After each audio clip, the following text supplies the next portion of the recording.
You guys knew this post was coming. Guess who's back? Again?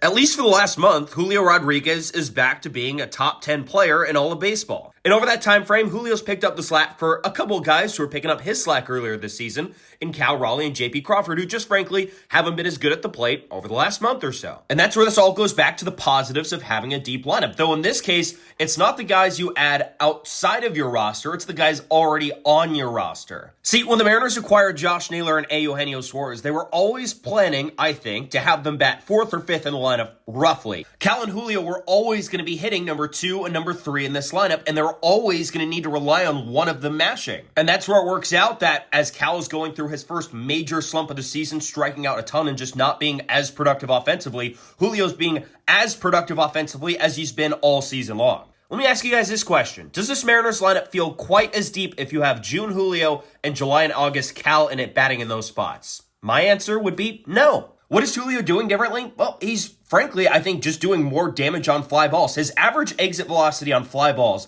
in the months of July and August is up almost 10 miles an hour. What does something like that do? Well, it takes an ordinary pop-up or fly-out and it puts it over the fence, which leads to a lot more production. And yeah, he's back to striking out a little bit more and his walk rate is down, but if he's going to continue to do damage, that is perfectly fine. The Mariners want him in that lineup, making contact with the baseball and pulverizing it over the fence. Ironically, does this almost exactly line up with his late season hot streak each of the previous 2 seasons? Yeah.